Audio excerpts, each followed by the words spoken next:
Even though you may have read the Book of Mormon many times, you might still be unaware of a location described in the book called the hill north of the land Shilom. It's only mentioned once in the entire Book of Mormon, but I believe it's an important key in understanding not only the history of the Nephites, but also where the events of the Book of Mormon took place. Yes, I'm talking about Book of Mormon geography. No matter which geography model you choose, be it Mesoamerica, Heartland, hemispherical, continental, Malaysia, or any other, you have to take into account the hill north of Shilom and the many implications it brings with it.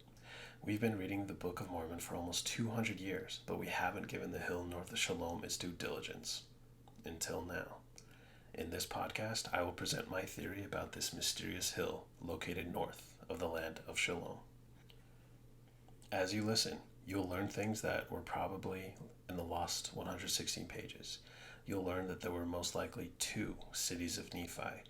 You'll learn that the origins of Zeniff and his people might be more complicated than we typically think. And you'll see even more evidence that the Book of Mormon was a work inspired by God. This presentation will have 2 parts. First, I'll read an article I wrote in February 2024, introducing the hill north of Shilom theory to the world. And second, I'll add a few more interesting pieces of evidence that I've come across since I published the article. Here we go. The hill north of Shilom, Mosiah 11:13. In Mormon's abridgment of the Nephite records, he mentions a mysterious hill in the story of Zeniff, King Noah, and Limhi. He refers to this hill like we're supposed to know where it is and why it's important, but he offers no details other than these. King Noah caused a great tower to be built on the hill north of the land Shilom, which had been a resort for the children of Nephi at the time they fled out of the land. That's Mosiah 11:13. Almost everyone I've seen talk about Mosiah 11:13, and trust me, it's not many, connects it with the time that Mosiah I took his people out of the land of Nephi and into the land of Zarahemla in around 212 BC. Even the footnotes in the current version of the LDS Book of Mormon link it to that event. But I think it was at an earlier time, and here I will lay out my reasoning why. Before we get too far, we need to have a quick review of Nephite history. I'll put it in a bulleted timeline format for easy reading. 600 BC, Lehi and family leave Jerusalem. 592 to 588 BC, Lehi and family arrive in the Americas. 592 to 570 BC, Nephi establishes the land of Nephi far away from the Lamanites. He builds a temple there, patterned after Solomon's. See 2 Nephi 5. 280 BC, the more wicked part of the Nephites are destroyed. See Omni 1. 212 BC, Mosiah I leads the Nephites out of the land of Nephi and into the land of Zarahemla. See Omni 1.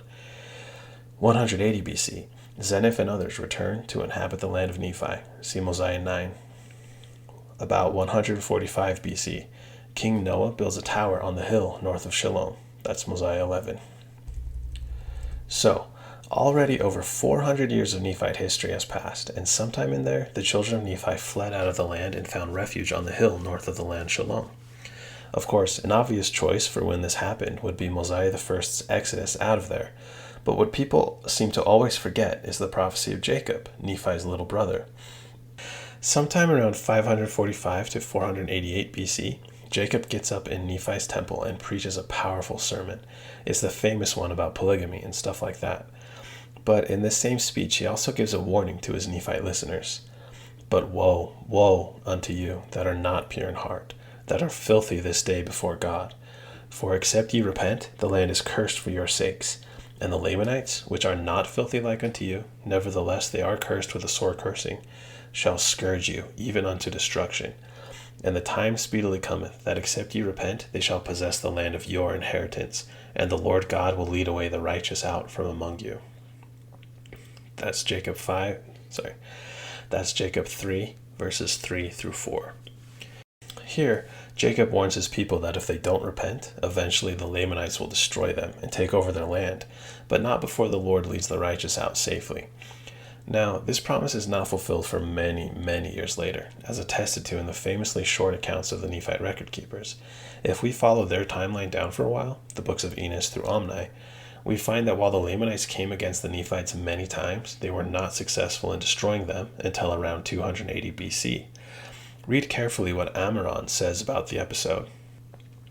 Behold, it came to pass that 320 years had passed away, and the more wicked part of the Nephites were destroyed. For the Lord would not suffer, after he had led them out of the land of Jerusalem, and kept and preserved them from falling into the hands of their enemies, yea, he would not suffer, that the word should not be verified, which he spake unto our fathers, saying that, Inasmuch as ye will not keep my commandments, ye shall not prosper in the land. Wherefore, the Lord did visit them in great judgment. Nevertheless, he did spare the righteous, that they should not perish, but did deliver them out of the hands of their enemies. That's Omni 1, verses 5 through 7. Ammoron was apparently a witness of the destruction of the more wicked part of the Nephites, because they failed to live the commandments of God. This was the time, and from the records we have, the only time up to this point, that the words of the Lord were verified. They kept not the commandments, and thus they did not prosper in the land. It is very likely that this was also the time that Jacob's prophecy was fulfilled, when the Lamanites would possess the land of the Nephites' inheritance, and the Lord would lead away the righteous out from among them. Ammoron's words support this when he says that God spared the righteous and delivered them from their enemies. How exactly he spared them is not stated, but you can imagine that if a battle rages in which all the wicked Nephites die, those spared must have left the city before things went down. The question now is, where did those righteous Nephites go in 280 BC? I propose that they went to the hill north of the land Shilom. This hill was their resort when the city and temple of Nephi were falling into the hands of the Lamanites. Why they chose this particular location is not stated, but I think this is where they went, and I think this is where they stayed for almost 70 years. You see, while the wicked Nephites were destroyed in 280 BC, it was not until 212 BC that Mosiah I led his people from the land of Nephi to the land of Zarahemla. What were they doing for those 68 years? What were the Lamanites doing for those 68 years? Do you think that the Lamanite armies, after finally conquering the original city of Nephi and his temple, and killing off an untold number of wicked Nephites, would have just turned around and abandoned that gained territory? Do you think they would have just left it there for the spared righteous Nephites to peacefully re-inhabit? No. Far more likely, the Lamanites stayed there, took over the city, the land, and the temple, and claimed it as their own. This, of course, would have been to the fulfillment of Jacob's prophecy, quote, they, the Lamanites, shall possess the land of your inheritance, end quote. And it's from this new position that the Lamanites eventually began to battle with the escaped Nephites, the ones that had fled to the hill north of Shilom. We can see this in the account of Abinadom, Ammon's nephew. Behold, I, Abinadom, am the son of Chemish, Ammon's brother. Behold, it came to pass that I saw much war and contention between my people, the Nephites and the Lamanites, and I, with my own sword, have taken the lives of many of the Lamanites in the defense of my brethren. That's Omni 1, verse 10. Just one generation after the destruction of 280 BC, and the Lamanites are already attacking the Nephite remnant. But where? Where are these battles taking place? Surely it's not the original city of Nephi or Nephi's temple. It's probably the hill north of Shilom, or the land of Shilom itself. Interestingly, Abinadom doesn't say anything about defending the land of their inheritance from the Lamanite armies, but rather that he was defending his brethren. This supports the idea that these Nephites were not in the land of their inheritance. They had been booted out of it a generation earlier. I don't think there was anything particularly special about the land of Shilom, so it appears the Lamanites wanted to capture the Nephites themselves merely for being Nephites. It was the son of Abinadom, Amalekite, that wrote down the story of Mosiah I being warned of the Lord that he should flee out of the land of Nephi with his people and ending up in the land of Zarahemla. See Omni 1, verses 12 through 13. As stated above, this would have occurred around 212 BC, or around 68 years after the righteous Nephites were led away from the temple of Nephi. It's interesting to note that Malachi says that Mosiah the first was warned to flee out of the land of Nephi, thus telling us that wherever these people were camped out for those 68 years was still the greater land of Nephi. This is corroborated later, about 180 BC, by the story of Zeniff, who in his state of being overzealous to inherit the land of their fathers, takes a number of people from Zarahemla back up to the land of Nephi. Here's his account of what transpired when he presented himself before the Lamanite king. And it came to pass that I went again with 4 of my men into the city, in unto the king, that I might know of the disposition of the king, that I might know if I might go in with my people and possess the land in peace. And I went in unto the king, and he covenanted with me that I might possess the land of Lehi Nephi and the land of Shilom. And he also commanded that his people should depart out of the land, and I and my people went into the land that we might possess it. That's Mosiah 9, verses 5 through 7. In which city did this king live? It doesn't say, but my guess is that it was the original city of Nephi, the one with Nephi's temple, the one that the Lamanites had fought for centuries to conquer, finally succeeding in 280 BC. After such a long and blood-filled campaign by his ancestors, and after occupying it for 100 years now by this point, do you really think the king of the Lamanites would just hand that city over to some random Nephite and his small crew? Unlikely. What is far more likely is that the Lamanite king gave Zeniff the land that the Nephites had already lived in for almost 70 years, the land of Shilom, while retaining for himself the original city that Nephi built. I think the king knew that the Nephites had lived in the land of Shilom as recently as 32 years prior, before abandoning it in 212 BC. We don't know the particulars of why Mosiah was warned to flee the land of Shilom at that time, but judging by the fact that there were Lamanites living there in 180 BC, and the walls of the city had been damaged, see Mosiah 9:8, it's probably because a formidable Lamanite army had been on its way to conquer it. The king probably determined that moving his own people out of that land to allow the Nephites to move in would be worth it in the long run, because as we find out later, he was plotting to subjugate them and use their labor for his gain. See Mosiah 9, verse 10. Adding to the confusion around this whole narrative is the city called Lehi Nephi, sometimes just called Nephi too, in Mosiah 9. This appears to be a city that's geographically close to the city of Shilom. Its walls also needed repair. See Mosiah 9, verse 8. Again, this is most likely not the city Nephi built in 2 Nephi 5, but a later city built by the righteous remnant of Nephites around 280 BC. In fact, that's probably why it was named Lehi Nephi, because it was a new city of Nephi for their new home. This name actually strengthens my hypothesis about the hill north of Shilom, because who would have built a city named Lehi Nephi? Surely it wasn't the Lamanites. Only makes sense if it was Nephites who had been there before Zeniff. It's this city, Lehi Nephi, that I'd like to focus on now. This city seems to have been a more defensible one than the city or land of Shilom. See Mosiah 9, verses 14 through 15. And the palace where the Zeniffite king, Zeniff, resided is probably where both later kings, Noah and Limhi, made their homes as well. See Mosiah 20, verse 3 and 21, verse 1. We're told that during the reign of Noah, he built many elegant and spacious buildings, and he ornamented them with fine work of wood and all manner of precious things. And he also built him a spacious palace and a throne in the midst thereof. See Mosiah 11, verses 8 through 9. And then we're told the following. And he also caused that his workmen should work all manner of work within the walls of the temple, of fine wood, and of copper, and of brass. That's Mosiah 11, verse 10. It's subtle, but read closely, and you'll see that while King Noah built many new spacious buildings, he only renovated the temple, suggesting that the temple had already been built before his time. When this temple was built is not known. It may have been during Zeniff's reign, who himself wrote down that he began to build buildings. See Mosiah 9, verse 8. But it also could have been the Nephites who inhabited that part of the land before, the same ones that founded the city Lehi Nephi to begin with. This temple could have been built in those mysterious limbo years between 280 and 212 BC. Think about it, and it makes sense. It's 280 BC, and you've just narrowly escaped annihilation by the Lamanites. You watched in horror from afar as they swooped in, slayed your relatives and friends, took possession of the city you grew up in, and desecrated the temple you once worshipped in. What would you do? Would you start over? Build a new city and a new temple to go with it? Yeah, you probably would. That's what I think the Nephites did. They built a new temple. It was this city that King Laman granted unto Zeniff to inhabit, and it was this existing temple that King Noah caused to be ornately renovated during his reign.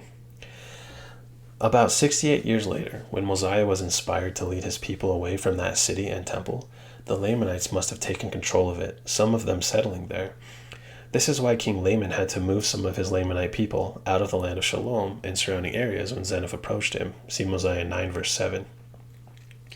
It made sense for him to put the Zeniphites in the lands of Lehi Nephi and Shilom because an old Nephite city and temple remained there. So no, it wasn't the original city of Nephi, the very first land of their father's inheritance, but it was pretty close and still within the borders of the greater land of Nephi. Another interesting thing to consider when dating the episode At the Hill North of Shilom is Jerry Grover's translation of the characters document. In it, he found the following phrase to describe those that went on Mosiah's exodus. Children of Mosiah. If you recall the words of Mormon in Mosiah 11:13, he referred to the people who resorted to the hill north of Shilom as the children of Nephi.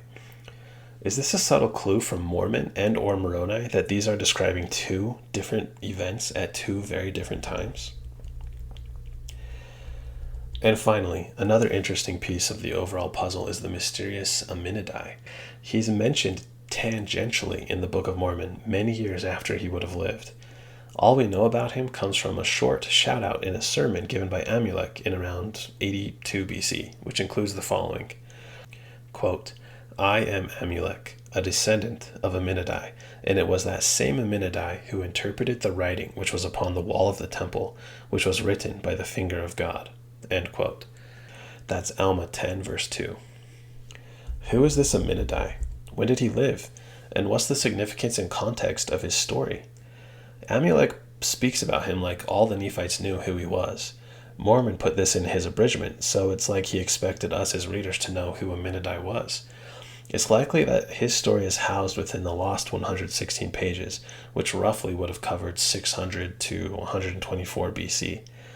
Since we don't have the 116 pages yet, we can't know for sure his story, but I have a feeling that he is connected directly to the events of 280 BC and the hill north of the land, Shilom. Aminadai interpreted the Lord's writing upon the wall of the temple. This evokes the biblical story in Daniel 5, where writing appears on the wall of King Belshazzar's palace, and Daniel interprets it to be a message of doom for the king. Was the episode of Aminadai a similar story? Did the Lord write a message upon the wall of Nephi's temple warning the righteous Nephites to flee the impending destruction in 280 BC? I'd say it's very likely, yes, and I'll show some evidence to support it. First, Aminadai was apparently the only one that could interpret this particular warning. We're told that Mosiah was given a warning to flee around 212 BC. If Aminadai was contemporary to Mosiah, then there would be no need for Mosiah to receive a separate warning from God. They must have been at different times.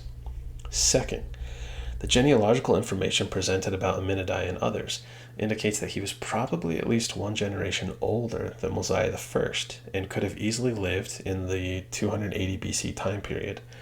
Below is a table with this data, followed by some supporting commentary. Take a look at this table and consider the following points. Amulek points out that his grandfather, Ishmael, was a descendant of Aminadai. We do not know what that means exactly, but we can be fairly safe to say that Ishmael was a grandson or great-grandson or something farther removed of Aminadai. In the table, I have left one unknown generation there, but there may have been two.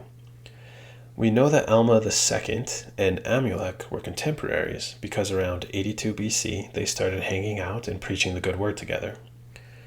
And we know that Alma II and Ammon were contemporaries and about the same age because as younger, unconverted men, they hung out and wreaked havoc on the church together. Also, we get the sense from Mosiah 26 that Alma II, Ammon, and the other three sons of Mosiah II were either little children or even unborn when King Benjamin gave his famous discourse in around 124 BC. We know that King Benjamin and the record-keeper Amaleki were contemporaries because the heirless Amaleki decided to give all of his records to Benjamin before he died. And we know that Amram and probably his brother Chemish lived in 280 BC and most likely were living during the exodus from Nephi's temple to the hill north of Shilom.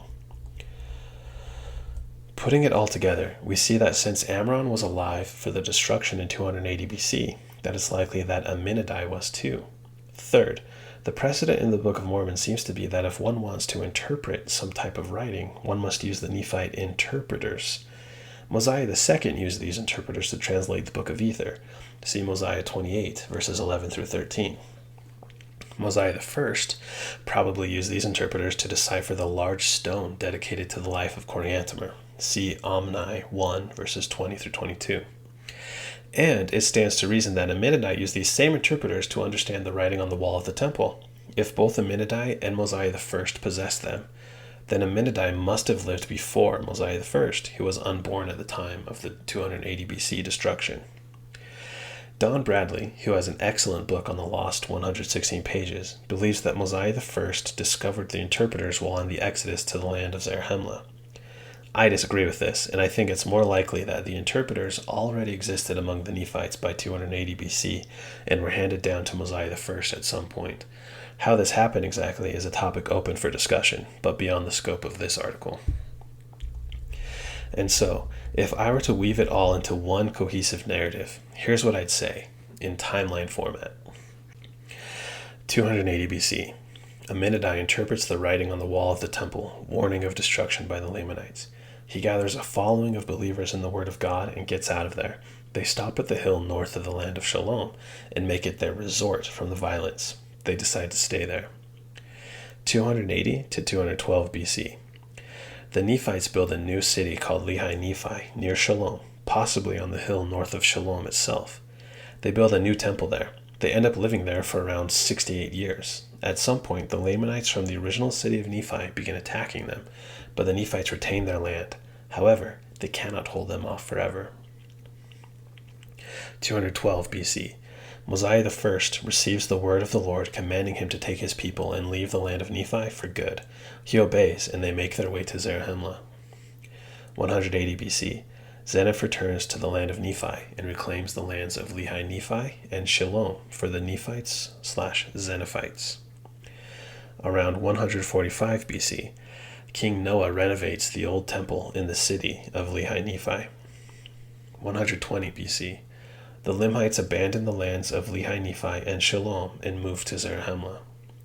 82 BC, Amulek mentions his ancestor, probably great-great-grandfather, Aminadai, and the writing on the temple walls some 198 years after it happened.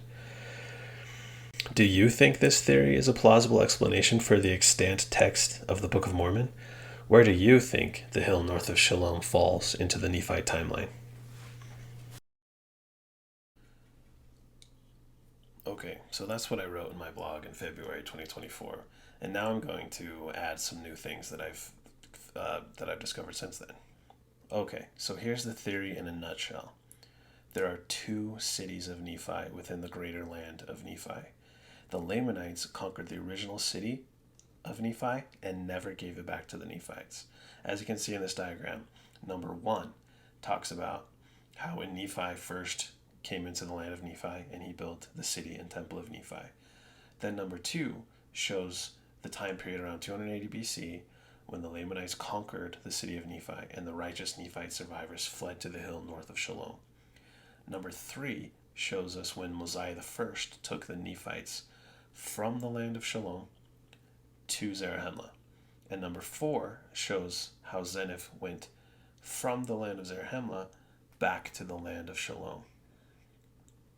Okay? The main thing here is that the Lamanites conquered the original city of Nephi around 280 BC, and it's from this original city of Nephi that the Lamanites then seemingly conquered the rest of the land of Nephi, including the Amalekites, wherever they lived, and also later the land that King Lamoni was a ruler of, which is called the land of Ishmael, and a whole bunch of other lands, some of which are mentioned in the Book of Mormon. While you may have never thought about the land of Nephi this deeply before, after hearing this theory, I don't think you can unsee it. At least I can't. This is an internal map made by BYU. As you can see, There is only one city of Nephi on this map. They have the land of Shilom and even the land of Shemlon, but only one city of Nephi. They're missing the land of Lehi Nephi. Why isn't it on here? It's probably because no one's really talked about this before. No one's really shown before now that there has to be a separate land of Lehi Nephi, or at least it's very likely that there was. Hopefully I've showed clearly how likely it is that there actually were two separate cities called Nephi within the greater land of Nephi. One called Nephi, the other more appropriately called Lehi Nephi. Moving forward, I think that all internal maps of Book of Mormon geography should show a city, Lehi Nephi, as being distinct from Nephi's original city. And if you have a model for the Book of Mormon, you probably should be looking for two different cities. One that Nephi built, that was taken over by Lamanites, and one that the people of Zeniff inhabited around 180 BC. Another piece of evidence to support this theory comes from Mosiah 7. According to this verse, Mosiah 7 verse 1, it seems like the people of Zeniff actually left Zarahemla with the intent to re-inhabit the land of Lehi Nephi, or the land of Shilom. Let's read what it says. And now it came to pass that after King Mosiah II had continual peace for the space of 3 years, he was desirous to know concerning the people who went up to dwell in the land of Lehi Nephi, or in the city of Lehi Nephi. Obviously, this makes it sound like Zeniff left with the purpose in mind to inhabit that particular part of the land, not to retake the city, the original city of Nephi, but to inhabit Lehi Nephi and the land of Shilom. In my article, I said that the Nephites camped out near the hill north of Shilom for around 68 years. That, of course, is a number with some degree of uncertainty, but it is about 70 years, which scripturally is a significant number. Was this some kind of 70-year captivity to mirror the 70 years captivity in Babylon? I don't believe the Nephites were in captivity per se during this time, but it appears that it was a rough time, with the wars described by Abinadom in Omni 1 verse 10. The Lamanites were constantly trying to conquer them, so yes, it probably was a difficult place and time to live for the Nephites. The parallels with the book of Daniel don't stop there, and they are quite interesting. As we've seen, there was the writing on the wall, there was a possible 70-year captivity, and there was a temple that was made desolate. Okay, as you remember, in about 280 BC, the Lamanites would have attacked the city and temple of Nephi, and they probably destroyed the temple, right? Or at least desecrated it. This may have a parallel in Daniel, the book of Daniel, chapters 8 and 12, which talk about a daily sacrifice being taken away, or an abomination of desolation set up. Interestingly, 280 BC plus 2300 years, which is a number that comes from the book of Daniel, brings you to 2020. Interesting year for the world, wasn't it? I'm not sure what it means, but it's very interesting to note that. Okay, let's look at what the name Shalom might actually mean. Okay, so apparently Shalom may derive from the Semitic root SLM, which means whole, safe, intact, unharmed, to go free, without blemish, to be safe, to be secure, at peace. It's actually the perfect name for a place where the Nephites would have found safety and peace after their city was destroyed. It's perfect. Now, this doesn't support my theory exclusively, but it does show how amazingly relevant this name was, and that Joseph Smith for sure knew what he was doing, if he indeed wrote the Book of Mormon. Or maybe it was just, through the gift and power of God. Next, let's look at the possible meaning of the name Lehi Nephi. The name Lehi might come from the word le, which means for, and the noun he, which means life. So it might have something to do with life. I have here a snippet from the Book of Mormon Onomasticon, which suggests that Lehi might mean my strength of life, my vitality. So I wonder if the city of Lehi Nephi was so named to reflect what had just happened, to reflect the destruction that took place in the city of Nephi. Perhaps the name Lehi Nephi meant city belonging to the living or spared Nephites, or the city of living Nephites. perhaps the Nephites who belonged to God, or perhaps even the city of the strength of Nephi. I don't know. If it's one of these things, it seems to fit pretty well. Indeed, this was the city that, in the theory, this was the city that the Nephites would have gone to, and they kept it as a stronghold for those 70 years. Lehi Nephi might also be indicative of the people of Shilom being adopted into the family of Lehi. Now, that there is no shortage of scriptures in the Book of Mormon that clearly teach that Gentiles and even other Israelites are to be numbered among the seed of Lehi. If you recall, this happened with the Mulekites, and I think it happened with the people living in Shilom before the Nephites got there in 280 BC. But we'll talk a bit more about this concept later. The guy who wrote about the 280 BC destruction was named Ammoron. Let's take a closer look at his name to see if it can provide any clues that might be relevant to this theory. The Book of Mormon onomasticon suggests that Ammoron might mean people of the Ark. Ark as in Ark of the Covenant. Now, as you might know, the original Ark of the Covenant was a box that held the sacred objects of the Israelites. It had the stone tablets containing the Ten Commandments, it had a pot of manna, and Aaron's budding staff, or rod. This ark was kept in Solomon's temple. There are legends that before Solomon's temple was destroyed by the Babylonians around 587 BC, that the Ark of Covenant was removed to a safe location. A similar thing could have happened to the Lehite Ark of the Covenant. Their collection of sacred objects, the Liahona, the sword of Laban, the brass plates, the interpreters, etc. Before their temple was destroyed, the ark might have been taken to a safe place. I propose that that safe place was the hill north of Shilom. Ammoron's name itself might be a huge clue to lost Nephite history. This word Aron is used only for the Ark of the Covenant and the casket of Joseph's bones carried out of Egypt. To verify this, we can look at this screenshot from Bible Hub, I believe it is, and it shows in Genesis 50 that the word Aron is used for the coffin of Joseph. But I also thought it was interesting, if you look at the Strong's Exhaustive Concordance, they say it could be an ark, a chest, a coffin, or in the sense of gathering. That the word gathering really struck me, and I think that's pretty key here. In a recent episode of this podcast, episode 12, Jacob 5 Explained, I talked about two gatherings of Israel. First, the Lehites to America, then the 12 tribes of Israel to the Old Jerusalem. It makes sense that both groups would have to have their own Ark of the Covenant, their own box for, quote, gathering.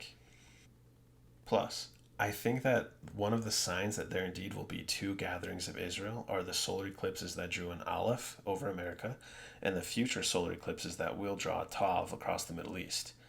I wrote an article about this that you can check out later. There's a link to it in the show notes. I think it's possible that the name Ammoron could mean people of the mountain. Am meaning people and Aaron possibly meaning mountain. The Book of Mormon onomasticon suggests that Aaron might be derived from the Arabic word Harun, which means mountain of strength or mountenance. If this is true, it certainly fits the narrative of a remnant of spared Nephites escaping to the hill or mountain north of Shilom and finding refuge there. I mentioned earlier that perhaps the hill north of Shilom theory could shed light on some clues about the origins of the Nephites. I have a theory that the Nephites who fled to the hill north of Shilom in 280 BC joined with a people who were already living there, and that these people of Shilom were perhaps non-Lehite Israelites, perhaps even part of the lost 10 tribes of Israel. There's actually quite a bit of evidence to support this, and I'm sure I can't do it justice in this episode, but I'll briefly go through some of the arguments before we end. Now, you remember Shilom from Jacob 7. He is the Antichrist guy that comes and has a debate with Jacob, who is the brother of Nephi. Well, there's some interesting clues here that I think might point to him being an Israelite but not being a Lehite. And I wrote an article about this called Was Shilom from the Lost Tribes of Israel? Some of the things that I point out is that he wasn't closely related to Jacob, but he seems to be an Israelite. He read his Torah, he understood it, he he seems theologically to be pretty close to the Nephites. He lived close to the city of Nephi, but he didn't believe in the Messiah, despite Nephi and Jacob making it their priority to talk of Christ, rejoice in Christ, preach of Christ, and prophesy of Christ. See 2 Nephi 25:26. The name Sherem possibly means remnant people in Hebrew, and could also mean to cut up, or something to do with the morning star or the dawn in Arabic and Assyrian. That's interesting because if you remember, it was the Assyrians who conquered the northern kingdom of Israel around 721 BC. So perhaps that's a clue. Perhaps his name is a clue that he was one of those Israelites conquered by the Assyrians and was scattered and ended up in the New World. I think this and other evidence suggests that Sherem was an Israelite, but not a Lehite. He may have even lived in the land of Shilom. We don't know, but it's possible. Another thing to consider is Jacob 2 and the priests of Noah. So in Jacob 2, Jacob famously gets up and he starts to preach against this polygamy that had started, that the Nephites were starting to live for some reason. And so you got to think, well, who are these people marrying? Who are these Nephites marrying? It was only a generation or two after Nephi. There weren't a ton of them in Lehi's party. So who were they marrying? Polygamy is kind of an Israelite thing, right? Like Abraham did it, Jacob, David, Solomon. So perhaps it's a clue that these people were Israelites, but also you got to consider they probably weren't marrying their cousins, but rather they might have been assimilating another group of Israelites into their community, perhaps a group that was into polygamy. Now remember the priests of Noah? Guess what principle they started living soon after Zeniff died? Polygamy. Now, is it possible that the people who lived in Shilom before 280 BC were lost tribes Israelites who had a propensity towards plural marriage? I think even just the fact that the people in the city of Nephi could practice polygamy just a generation or two after Nephi is big evidence that there were other Hebrews living in the land of Nephi. Isn't there a law about Israelites having to marry other Israelites or something? I don't know. I don't know anything. Take everything I say with a grain of salt. Now, if you read the record of Zeniff closely, there might be some clues, okay? First off, the very first thing he says is, I, Zeniff, having been taught in all the language of the Nephites. Does that sound to you that he needed to learn the Nephite language like it wasn't his native language? Like how when I went into the MTC, I had to learn Portuguese, but I grew up speaking English. You know what I mean? I think there might be something there. I wrote a blog post a while back about Zeniff possibly being an Egyptian name. It means blood, actually, which fits his story very well, because he's the guy who caused a lot of bloodshed in the wilderness when he refused to fight the Lamanites. And so that's really cool. Check it in the show notes. Find that blog article and read it. But essentially, the point is that the Israelites were essentially Egyptians. They had lived there for 400 years, right? Even Lehi was writing in some kind of reformed Egyptian or something like that. So while this doesn't prove anything, it is interesting to consider. Now, one thing that I've also found is that it seems like the Nephites' land of their first inheritance was not the same as the Zeniphites. And I'll show you what I mean. Here I have 3 separate scriptures, okay? Malachi says that, speaking of the Zeniphites, that they wanted to return to the land of Nephi, for there was a large number who were desirous to possess the land of their inheritance. Notice that he doesn't say our inheritance. We know that Malachi was a direct descendant of Jacob. He was a Lehite. But when talking about the Zeniphites, he talks about their land of inheritance, like it's not his. Now we look at what Zeniff said. Zeniff said that he had a knowledge of the land of Nephi, or of the land of our father's first inheritance. So yes, he is saying that the land of Nephi was his father's first inheritance, and the people who were with him. But in the same breath, he's also saying that he had to be taught the language of the Nephites. So, and then at another point, Zeniff has to explain to his people why the Lamanites hate the Nephites so much. Now you'd think that if all of the people of Zenith were just full-blooded Lehites, they would understand that, oh yeah, Nephi and Laman and Lemuel didn't get along, and so now their descendants hate each other. But no, he had to literally explain this to his people like they didn't know.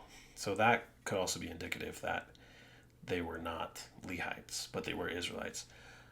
But anyway, as he's explaining this, he says, and again, they, the Lamanites, were wronged while in the land of their first inheritance after they had crossed the sea. So in Mosiah 10, Zenith is he's basically saying that the land of Nephi is not the Nephites' first land of inheritance. But in Mosiah 9, he said that the land of Nephi was his father's first inheritance. And so I think there's a big clue here that Zenith was not a Lehite, but I think he was an Israelite. And so you kind of have to grapple with the fact that there might have been Israelites there before, or there might have been Israelites in America total, but there might have been Israelites, especially in the land of Nephi, before Nephi got there. Now, I'm really bad at geography and history, but let's consider the words Neas and Sheum, which show up in Mosiah. So in the story of the people of Zenith, apparently these are Akkadian words or Sumerian. Now, with my limited knowledge, that sounds like around the same area as Assyria. So is it possible that these words were carried to the New World through the lost tribes, which were scattered by Assyria? I don't know. Tell me if I'm way off there. I know we already talked about the etymology of the name Shilom, but let's look at it one more time. Okay, now Shilom has the same Semitic root as Shalim, who was apparently a god in this Canaanite religion. Apparently he was the son of Asherah. Now you've probably heard of Asherah before. She was this mother goddess figure, right? Well, Shalim, he was the god of dusk. He was the god of the evening star, Venus. And it's really interesting because in 2 Kings 17, they talk about the northern kingdom of Israel just before it's conquered. And this is what it says. It's up in the top right. It says, they forsook all the commands of the Lord their God and made for themselves 2 idols cast in the shapes of calves and an Asherah pole. They bowed down to all the starry hosts and they worshipped Baal or Baal. Do you remember how King Noah and his priests and their people were into idolatry? Interesting. It's interesting that King Noah, they all lived around the land Shilom, which possibly was named after this idol god, right? Very fascinating. And I'll have more to say about this place or this name in a different episode. Now, you've probably heard of the book View of the Hebrews, which a lot of critics will say Joseph Smith plagiarized to write the Book of Mormon. Well, I've read the book. I've read both the Book of Mormon and View of the Hebrews, and they are not similar at all, other than they share this idea that the Native Americans are Israelites. But the View of the Hebrews goes more into the idea that the Native Americans are the lost tribes of Israel or the northern kingdom of Israel. This book actually gives quite a bit of evidence. It's really interesting. I would suggest you read it yourself. But it doesn't stand alone in its evidence that there were Israelites coming over to the New World in ancient times. Okay, there's this old book called the Kolbrin, which apparently talks about some migrations from the England area into the New World, probably around 700 BC, which is a great time period for this to happen. If you read Ether chapter 13 very carefully, you see that Ether gives a sermon that is about the house of Israel to his people, almost as if they're supposed to understand what he's talking about. And that seems strange if you have the paradigm that the Jaredites came over from the Tower of Babel and had no contact with the Middle East and had no contact with the Middle East after their arrival in the New World.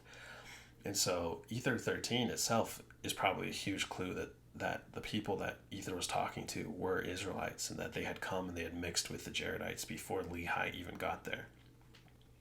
We also have Hosea chapter 13, which, if you compare to Mosiah 7, is very close, right? Hosea chapter 13 has a lot of word links between Mosiah 7, and it seems to suggest that it's about Ephraim, or the lost tribes. Now, Ephraim was sometimes a name given to, if I understand correctly, it was a name given to the northern kingdom of Israel.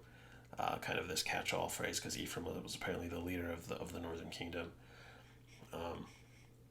And that's also interesting because in Isaiah it talks about the drunkards of Ephraim. Well, I think it was Jerry Grover suggests that the name Noah isn't, for King Noah, isn't after Noah the prophet, but it was more for this word. I can't remember what language it's in, but it means to stagger, as if you're drunk, right? So even Noah, the Book of Mormon literally says was a wine bibber. His name means to stagger around drunkenly. And so is this a clue that he was from the northern kingdom, or at least his ancestors were from the northern kingdom of Israel? And that they're just fulfilling prophecy like Hosea 13, Mosiah 7. Really interesting stuff. Now, after all this, I feel like we need to talk about Nephi for a bit, okay? I feel like there's a lot more to Nephi's story than what we're given in the Book of Mormon. I think it was Don Bradley. He suggested that the sword of Laban was possibly a sword that Joseph of Egypt possessed. I think he also suggested the brass plates were possibly Joseph's record, that he started them. Now, I wonder if the brass plates were actually made from copper mined in America, and if Joseph, he being having such a high position in Egypt, he knew about America, and he sent people over, or he got copper from America. I mean, there is evidence that there were Egyptians in the Grand Canyon, right? You've probably heard of that. And there's evidence that Egypt possibly got to America a long time ago. So that makes sense. I think that Nephi having these two items, the sword of Laban and the brass plates, proved that he was the heir of Joseph and that he had the right to rule in the Americas, because I think that the Americas were given to Joseph. You remember the blessing that he got where he said that his vine or his branches will go over the wall or something like that. I think that's an allusion to probably a greater promise or prophecy that he was given, that his land would be America. And I think that the brass plates probably explain this plainly. And so I think that's why the Mulekites were so willing to let Mosiah I rule over them, because he had these objects. He had the sword of Laban, he had the brass plates, and he was able to prove that he was the ruler of that land, right? And I think that this is why Laman and Lemuel were so mad at Nephi, because Nephi took off with these sacred artifacts, which left them with nothing, which left them with the situation where they had to use force to subjugate people of the land. Okay? They had to use force. They couldn't just take their objects and say, hey, we're supposed to rule over you. No, they had to use their armies, they had to use the sword and blood, and I think they hated Nephi for that. And this probably, having these objects probably helped Nephi gain authority over the other Israelites in the land of Nephi, the ones that we are talking about that possibly existed. Now, of course, this is just a theory, but it seems to fit very well with the Book of Mormon. And I suspect it would fit very well with the archaeology if we ever located the actual land of Nephi, which we'll get to in a second. Now, real quick before I end, I've been using some dates. I use some dates in this podcast that you might have some questions about. Well, I wrote a blog post that might shed some light on that. It's called What People Get Wrong About Zeniff. Some people, they think that he only reigned for, I can't remember the numbers, like 22 years, but actually it was like 32 years. And so the numbers that I put in this podcast are a reflection of the correction that I put there. And if you're interested in that, look in the show notes for this, and you'll have a link that'll take you right to it. All right, in summary, I wonder if the people who lived in the land of Shilom before the Nephites found refuge there were actually Israelites too. It's just a theory, but of course it explains a lot. The land of Shilom was their land of inheritance. That's why Zeniff and so many others wanted to go back there. The rest of the Nephites thought they were crazy. See what Amaleki wrote about them in the words of Omni. I've shown you some of those. They didn't feel this. They didn't feel the same need to go back to the land of Nephi, right? But to the Xenophites, that particular part of the land of Nephi was their promised land. That's why they wanted to go back there. Yes, they did go to Zarahemla with Mosiah the First, probably to save their lives, but they longed to return to their home, the land of Shilom. And I think that's why King Laman gave it back to them, gave it back to Zeneph when he showed up, asking to live there in peace. Anyway, thanks for listening. I'm fascinated with this part of the Book of Mormon, the Book of Mosiah specifically. I've written a number of blog posts about it, and so I encourage you to check those out. Well, I said at the beginning that correctly understanding the hill north of Shilom could have major implications when it came to finding the correct Book of Mormon geography, and I meant it. I do think one of the models out there has this location right. The model I'm thinking of indeed does have an original city of Nephi and a city of Lehi Nephi, complete with a palace, with a throne room, a nearby older city, which would be the city of Shilom, and a geopolitical history that fits the story of the Xenophites versus the Lamanites like a glove. In fact, this photo right here was taken from the exact spot where I believe the real actual city of Lehi Nephi was located.